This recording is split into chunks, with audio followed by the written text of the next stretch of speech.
नमस्कार, आप देख रहे हैं न्यूज 18। मैं हूं आपके साथ मेनका चौधरी। शाम के 7 बज गए हैं, यानी कि खबर दमदार की शुरुआत करते हैं। और सबसे पहले खबर गाजीपुर से, जहां पर अतिक्रमण पर चला है बुलडोजर। रेलवे की जमीन पर अवैध निर्माण हुआ था। इन अवैध निर्माण को हटा दिया गया। रेलवे की जमीन कब्जा मुक्त करवाई गई है। अतिक्रमण पर रेलवे प्रशासन का बुलडोजर चला है। Ghazipur city railway station, Lanka क्षेत्र और रेलवे ट्रेनिंग सेंटर के पास रेलवे प्रशासन ने बुलडोजर से जमीन कब्जा मुक्त करवाई है। अवैध निर्माणों को यहां पर ध्वस्त किया गया। सैकड़ों की संख्या में मकान और दुकान थे, इन सभी को जमींदोज कर दिया गया। पुलिस स्टेशन पे और लंका एक जगह है वहाँ पे, और JRTI वहाँ पे रेलवे भूमि पर कुछ लोगों द्वारा अतिक्रमण किया गया है। ये अतिक्रमण हटाने की कार्रवाई आज जिला प्रशासन के सहयोग से की जा रही है। इसमें हमारे RPF के भी लोग लगे हुए हैं, और अतिक्रमण लगाने के पूर्व सभी अतिक्रमणकारियों को नोटिस दी गई थी जो है, और उसके बाद नोटिस देने के बाद जब वो लोग नहीं हटे, उसको विधि सम्मत कार्रवाई कर शांतिपूर्ण ढंग से पूरे अतिक्रमण हटाने की कार्रवाई की जा रही है, और इसमें किसी तरह की कोई अवरोध नहीं है। फतेहपुर में पुलिस ने गैंगस्टर शेख एजाज उर्फ बॉक्सर की 5 करोड़ की संपत्ति कुर्क की है। जिला मजिस्ट्रेट के आदेश पर पुलिस का यह एक्शन हुआ। सदर कोतवाली क्षेत्र के पनी मोहल्ले का मामला है, जहां गैंगस्टर की संपत्ति कुर्क की गई। पुलिस के मुताबिक गैंगस्टर ने अपराध से यह संपत्ति इकट्ठा की थी। एसपी ने बताया कि gang leader history sheeter Ejaz Boxer पर सदर कोतवाली में 15 मुकदमे दर्ज हैं। इस क्रम में भूमि सहित 2 भवन शामिल हैं, जिनकी बाजार कीमत 5 करोड़ रुपए से अधिक है। शेख एजाज उर्फ बॉक्सर जनपद का कुख्यात माफिया है। इसके ऊपर 15 से अधिक मुकदमे जनपद के थानों पर पंजीकृत हैं। ये थाने का कुख्यात हिस्ट्री शीटर है। इसकी समस्त चल अचल संपत्तियों की विधिवत जांच की जा रही है। सभी पक्षों की गंभीरता से पड़ताल करके अग्रिम विधिक कार्रवाई की जा रही है। इधर बीजेपी नेता संगीत सोम का पश्चिमी यूपी को अलग प्रदेश बनाने के खिलाफ बड़ा बयान आया। संगीत सोम ने साफ तौर पर कहा कि पश्चिमी यूपी अगर अलग प्रदेश बन गया तो ये मिनी पाकिस्तान बन जाएगा। सोम ने यह भी कहा कि ये न बीजेपी संगठन की मांग है, न पश्चिमी यूपी के लोगों की मांग है। ये कुछ लोग सिर्फ अपना एजेंडा चला रहे हैं। दरअसल कुछ दिन पहले ही पूर्व केंद्रीय मंत्री संजीव बालियान ने पश्चिमी यूपी को अलग प्रदेश बनाने को लेकर एक बयान दिया था, और संजीव बालियान के बयान के उलट अब संगीत सोम कह रहे हैं कि पश्चिमी उत्तर प्रदेश को अलग प्रदेश बनाने की कोई जरूरत नहीं है। इससे विकास नहीं होगा बल्कि विनाश ही होगा। इसको अलग होना चाहिए, बिल्कुल कभी नहीं होना चाहिए, और हम होने भी नहीं देंगे। पश्चिमी उत्तर प्रदेश अलग नहीं बन सकता, और हम पश्चिमी उत्तर प्रदेश बनाने के कभी फेवर में नहीं है, और भारतीय जनता पार्टी कभी फेवर में नहीं है। वो संजीव बालियान जी का पर्सनल एजेंडा हो सकता है, भारतीय जनता पार्टी का कोई एजेंडा नहीं है। वो ऐसा क्यों? मतलब ऐसा क्या हो जाएगा? पश्चिम वो कह रहे हैं कि विकास की गंगा बहेगी, कैसा होगा? नहीं, पश्चिमी उत्तर प्रदेश में आज भी विकास की गंगा बह रही है। और पश्चिमी उत्तर प्रदेश हम कह रहे हैं ना, का हमने तो पहले भी समाधान दिया है कि पश्चिमी उत्तर प्रदेश को दिल्ली से जोड़ा जाए, और दिल्ली से जोड़ के एक अलग स्टेट होगा। ना नई विधानसभा बनानी पड़ेगी, नया कोई कुछ और करना पड़ेगा, ना हाई कोर्ट बनाना पड़ेगा। पश्चिम उत्तर प्रदेश के लोगों के लिए हाई कोर्ट प्रयागराज जाना पड़ता है, फिर दिल्ली में जाना पड़ेगा। कुछ भी खर्चा सरकार का नहीं होगा, और समस्या का समाधान भी होगा। लेकिन हम मिनी पाकिस्तान तो साहब नहीं बनने देंगे, कोई कितनी कोशिश कर ले। हम पश्चिमी उत्तर प्रदेश को मिनी पाकिस्तान में तब्दील कभी नहीं होने देंगे। मिनी पाकिस्तान, बड़ा शब्द कह दिया आपने। क्या मतलब है इसका? आप भी जानते हैं एक वर्ग की जिस तरीके से पश्चिमी उत्तर प्रदेश में 50% 60% तक आबादी होती जा रही है, वो हम लोगों को भी देखना है कि किस तरीके से यहाँ बैलेंस बना कर रखना है। और हम किसी भी कीमत पे इसीलिए इसके समर्थन में नहीं है। पश्चिमी उत्तर प्रदेश की ना भारतीय जनता पार्टी की मांग है, ना हमारे संगठन की मांग है, ना किसी की मांग है। अगर कोई नेता इस बात को कहता है तो उनकी पर्सनल मांग होगी, और हम किसी की पर्सनल मांग के तो समर्थन नहीं कर सकते। इधर सीएम योगी ने बिना नाम लिए अखिलेश यादव पर निशाना साधा। सीएम योगी ने कहा कि अच्छा न करने वालों को बुरा ही लगेगा। सीएम योगी ने कहा कि जब एसपी की सरकार थी तब वो क्या करते थे। भर्ती की प्रक्रिया को कोर्ट को रोकना पड़ा था। सीएम योगी ने यह भी कहा कि एसपी की नीति नियत कुछ भी अच्छी नहीं थी। नियुक्ति नहीं मिल पाती थी, नियुक्ति बैकडोर से होती थी, सूची जारी होती थी, अलग अलग लोगों के परिवार के अलग अलग लोगों की सूची अलग जाती थी, और फिर उन्हीं लोगों का सिलेक्शन होता था, बाकी लोग देखते रह जाते थे। स्वाभाविक रूप से जिन लोगों ने कभी अच्छा किया ही नहीं, तो जब अच्छा होगा तो उनको बुरा तो लगेगा ही, क्योंकि वो एक्सपोज हो रहे हैं।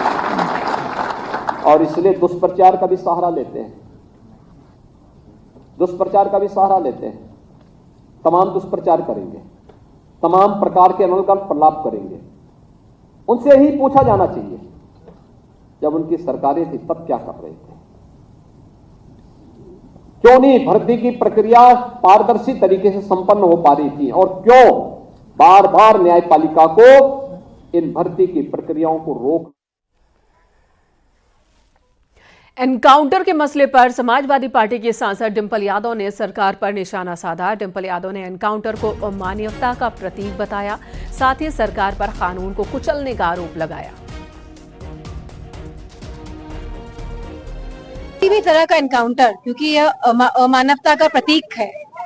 एनकाउंटर जो प्रथा जो ये भाजपा चला रही है, ये कहीं ना कहीं अमानवता की प्रतीक है। और जो यह पार्टी अपने आप को बहुत ही धार्मिक पार्टी मानती है, तो कहीं ना कहीं इस तरह के एनकाउंटर से यह किस तरह का धर्म दिखाना चाहती है पूरे देश में, किस तरह का संदेश देना चाहती है। तो कहीं ना कहीं जहाँ संविधान को लगातार ये लोग कुचल रहे हैं, वही जो न्यायिक जो हमारी प्रणाली है, जो न्यायालय है, जहाँ के माध्यम से लोगों को इंसाफ मिलता है, कहीं ना कहीं यह सरकार उसको भी कुचलने का काम कर रही है। केंद्र सरकार ने टोल वसूली के नियम बदल दिए हैं। अब तय की गई दूरी पर ही टोल लगेगा। टोल रोड पर 20 किलोमीटर तक कोई टोल नहीं लगेगा। तो बड़ी खबर, तय की गई दूरी पर ही टोल लगाया जाएगा। 20 किलोमीटर की दूरी तक कोई टोल नहीं होगा। तो एक बड़ा फैसला लिया गया है, 20 किलोमीटर तक कोई टोल नहीं होगा। केंद्र सरकार ने टोल वसूली को लेकर नियम में बदलाव किया है।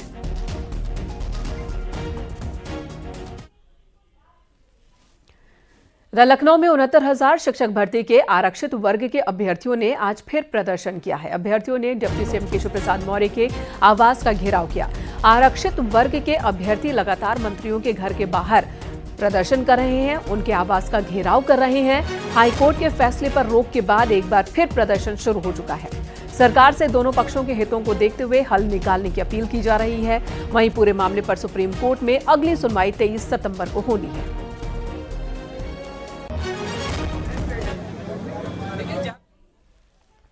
तो 69,000 भर्ती पर सुप्रीम कोर्ट के फैसले के बाद सियासत शुरू हो चुकी है। कल एसपी अध्यक्ष अखिलेश यादव ने ट्वीट कर बीजेपी पर निशाना साधा था। अखिलेश यादव ने कहा था, बीजेपी नौकरी देने वाली सरकार है ही नहीं, यूपी सरकार डबल गेम खेल रही है। अखिलेश यादव ने यूपी सरकार पर आरोप लगाते हुए कहा था कि 3 दिन के काम में 3 महीने का वक्त लगा दिया, जानबूझकर लिस्ट बनाने में देरी की गई, भर्ती सुप्रीम कोर्ट में ले जाकर अटका दी गई।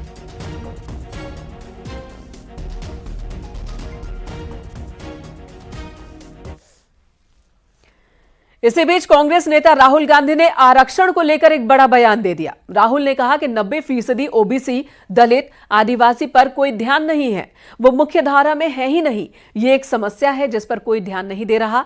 जातीय जनगणना एक आसान तरीका है, ये बात उन्होंने एक बार फिर कही। Talk about businesses, when we talk about the media, the elephant in the room is that 90% of India, OBCs, Dalits, Adivasis, they don't play the game. They're not even in the game, right? And that's really the elephant in the room. So the caste census is a simple exercise. And actually, it's more than the caste census. Caste census is one of 3 ideas. It's a simple exercise to say, okay, we've been, we got independence 1947. We've been going for a while now. Let's see how have the lower castes, backward castes, Dalits, how have they integrated into this system? Rahul Gandhi ने चुनाव आयोग पर सवाल उठाए हैं। America के Washington में Rahul Gandhi George town university में छात्रों से बातचीत कर रहे थे और इसी दौरान राहुल गांधी ने लोकसभा चुनाव का जिक्र करते हुए चुनाव आयोग पर ही कई सवाल खड़े कर दिए। राहुल ने कहा कि चुनावी कार्यक्रम ऐसे बनाए गए जिससे कि नरेंद्र मोदी को चुनावी कैंपेन में सहूलियत मिल सके। The Election Commission was doing what they wanted. I mean, the entire campaign was structured so Mr. Modi could, do his thing across the country. States where they were weak were designed differently than states where they were strong. So I don't view it as a free election at all. I view it as a rather controlled election. और BJP ने राहुल गांधी के इस बयान पर हमला बोला है। BJP ने कहा कि राहुल गांधी जब तेलंगाना में चुनाव जीतते हैं तो चुनाव आयोग उन्हें सही लगता है, और जब लोकसभा चुनाव हार जाते हैं तो चुनाव निष्पक्ष नहीं होता। ऐसे नेता हैं जो कुंठाग्रस्त हैं, लगातार तीसरी बार पराजय के कारण उनके मन में अंध बीजेपी संघ और मोदी विरोध बैठ गया है, और वो विरोध करते करते देश के ही विरोध करने लगे। देश के बाहर कांग्रेस और बीजेपी नहीं होती, देश के अंदर हम मुद्दों पे लड़ सकते हैं, लेकिन देश के बाहर केवल भारत होता है। हम 100 और 5 अलग नहीं होते, 105 होते हैं। वहीं राहुल गांधी के आरक्षण वाले बयान को लेकर मायावती ने भी कांग्रेस पर हमला बोला। मायावती ने कहा कि केंद्र में काफी लंबे वक्त तक सत्ता में रही कांग्रेस, लेकिन उस दौरान ओबीसी आरक्षण को लागू नहीं किया कांग्रेस ने, और न ही देश में जातीय जनगणना करवाई। कांग्रेस अब इसकी आड़ में सत्ता में आने के सपने देख रही है। इनके इस नाटक से सचेत रहने की भी बात मायावती ने कही।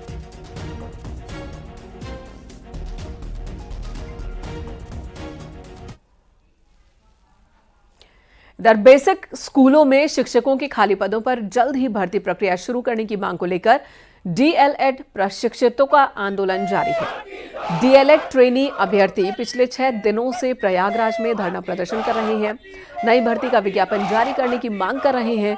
शिक्षक भर्ती की मांग कर रहे बेरोजगार युवा हर दिन अलग अलग अंदाज में प्रदर्शन कर रहे हैं और अपना विरोध जता रहे हैं।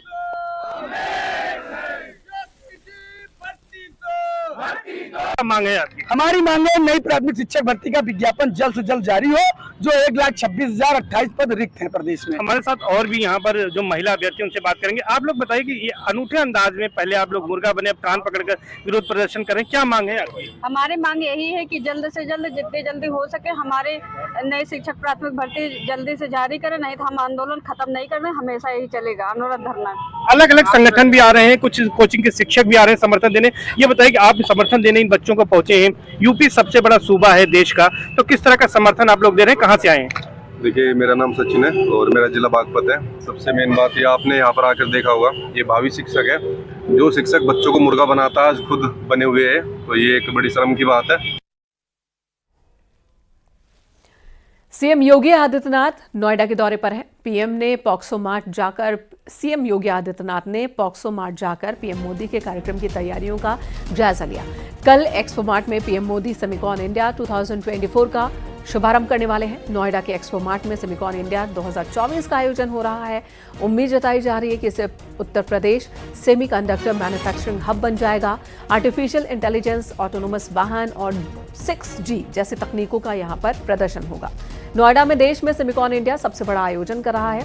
26 देशों के प्रतिनिधि इसमें शामिल होंगे।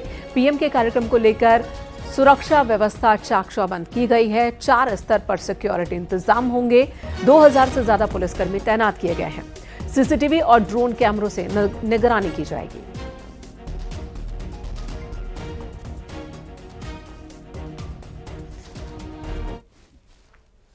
बिजली चोरी के मामले में एसपी नेता आजम खां की पत्नी तंजीन फातिमा को कोर्ट से राहत मिल गई है।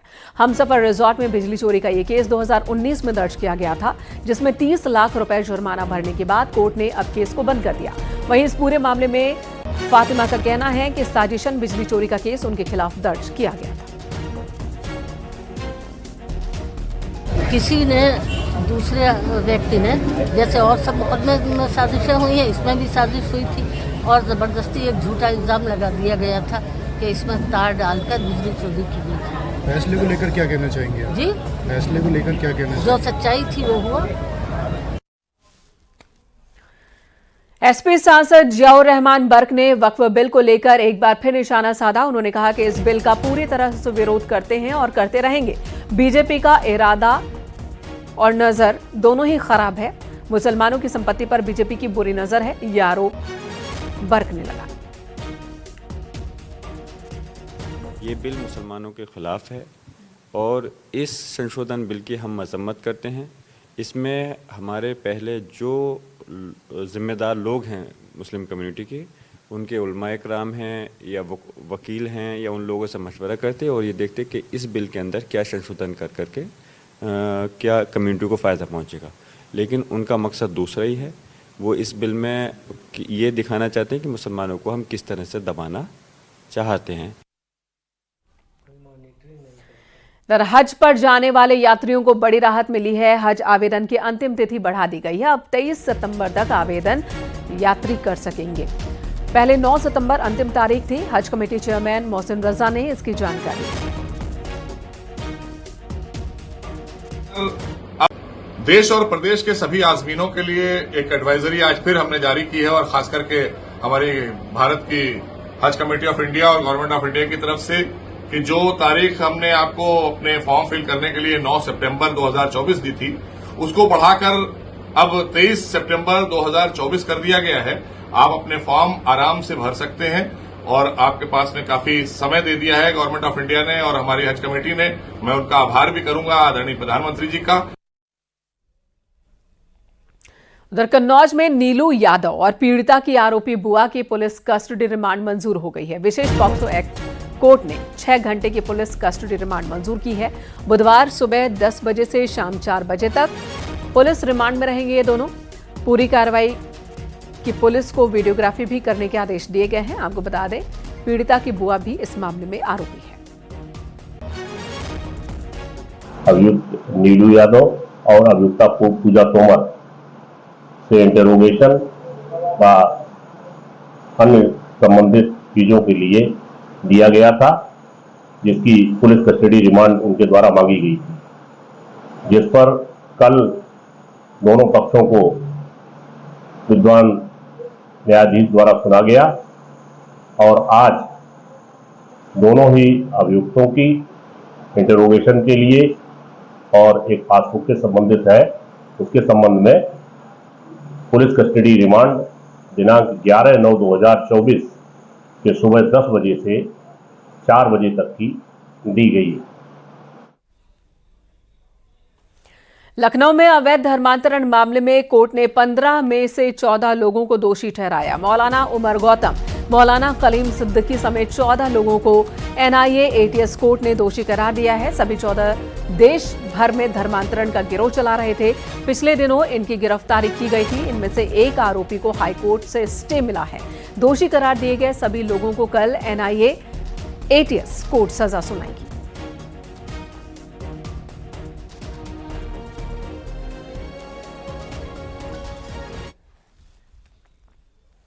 उधर नोएडा और ग्रेटर नोएडा में झमाझम बारिश हुई। ग्रेटर नोएडा के कई इलाकों में जलभराव हो गया, लोगों को जिसकी वजह से मुसीबत का सामना करना पड़ा। बारिश की वजह से वाहनों की रफ्तार पर भी ब्रेक लग गया। बारिश के बाद तापमान में गिरावट दर्ज की गई।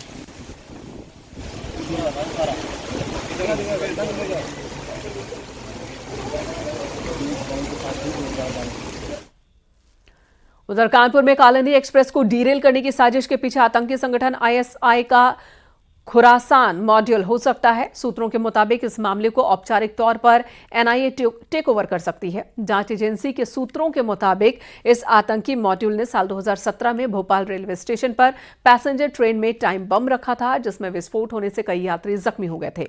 तफ्तीश के दौरान इस आतंकी वारदात के तार बिहार के मोतिहारी में हुए रेल हादसे के आरोपियों से जुड़े थे। साथ ही दुबई में कारोबार करने वाले नेपाल के शमशुल हुदा का नाम भी सामने आया था। अब तक हुई तफ्तीश में कालिंदी एक्सप्रेस के जिस डिब्बे में पेट्रोल और बारूद मिला, उसका कनेक्शन कन्नौज के छिबरामऊ की दुकान का है। ये रेलवे पर लोन वुल्फ अटैक की कोशिश है। तो ट्रेन पलटाने की साजिश में जांच तेज कर दी गई है। 30 लोगों को पुलिस ने अब तक हिरासत में लिया है। इनसे पूछताछ की जा रही है। सभी से अलग अलग पूछताछ की जा रही है। क्राइम ब्रांच और एजेंसियां पूछताछ में जुटी हुई हैं। कालिंदी एक्सप्रेस को डीरेल करने के मामले में शिवराजपुर थाने में भी पूछताछ चल रही है। ATS की हिरासत में 4 संदिग्ध लिए गए हैं जो जमाती बताए जा रहे हैं।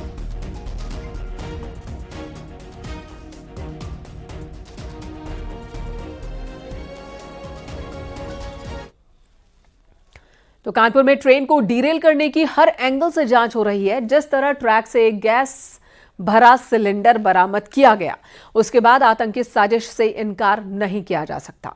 आईबी और एनआईए की टीम मामले की गहनता से जांच कर रही है। एजेंसियों को साजिश के पीछे पाकिस्तान की खुफिया एजेंसी आईएसआई का हाथ होने का शक है।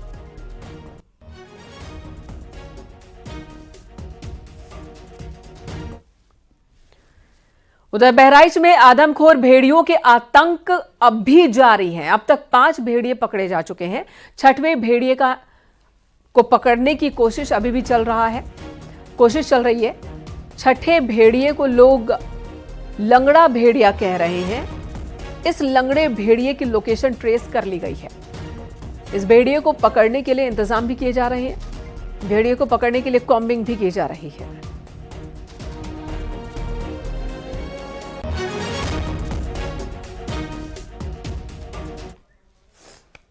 उधर लखीमपुर खीरी में भी भेड़िए ने दस्तक दे दी है। गांव वालों के मुताबिक 2 भेड़ियों ने घर में घुसकर 5 साल की बच्ची पर हमला किया, जिससे बच्ची गंभीर रूप से घायल हो गई।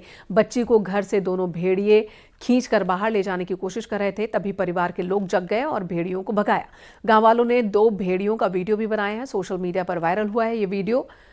बसलीपुर गाँव का ये मामला है। देखिए, बसलीपुर हमारे स्टाफ को वहां भेज के पता किया गया, तो वहां भेड़िए का ऐसा कोई गतिविधि नहीं है। हाँ, हो सकता है कि शायद सीआर की गतिविधि हो। और वो जैसे बच्ची को भी हम लोग चेक किए थे, वो बिल्कुल मामूली चोट है। तो ये जैसे मानसून के सीजन में कुछ सीआर भी ऐसे हो जाते हैं, रेबीज वेबीज के चक्कर में भी थोड़ा सा आक्रामक होते हैं, बहुत ज़्यादा नहीं, क्योंकि सीआर बहुत छोटा सा जानवर है। जैसे आप सब लोग पिछले 2-3 दिन पहले भी हमारे मितौली तहसील में भी हुआ था। तो जो भी चोट लगा है वो बहुत मामूली चोट रहता है। और अगली खबर प्रतापगढ़ से, जहां 26 साल बाद भेड़िए की दहशत लौट आई है। भेड़िए ने घर में बंधे 2 बकरियों को अपना निवाला बना लिया। आधी रात गांव में घुसे जंगली भेड़िए ने एक बकरी को खत्म कर दिया तो दूसरी पर हमला किया, तभी हल्ला मचा। इलाके के लोग फिलहाल दहशत में हैं। बच्चों को स्कूल जाने से रोक दिया गया है। गोपालपुर गांव का ये मामला है।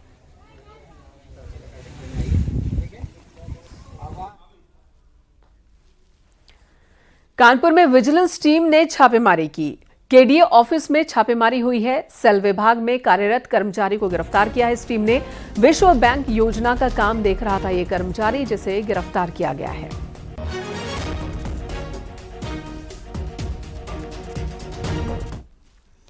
और अगली खबर गाजीपुर से, जहां पुलिस ने गांजा की एक बड़ी खेप पकड़ी है। पुलिस ने कंटेनर में लदा 640 किलो गांजा बरामद किया।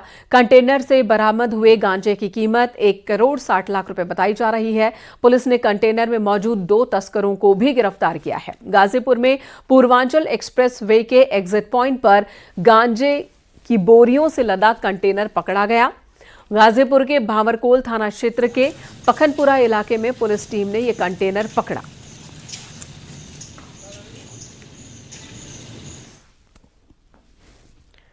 और अगली खबर उन्नाव से, जहां पर एक टीचर ने एक छात्र को बुरी तरह से पीटा। मामूली बात पर 8 साल के बच्चे की पिटाई कर दी गई। छात्र की पीठ पर लाठियों के निशान छप गए। छात्र के पिता ने कार्रवाई की मांग की है। प्राइमरी स्कूल हीरामन पुरवा गांव का ये मामला है।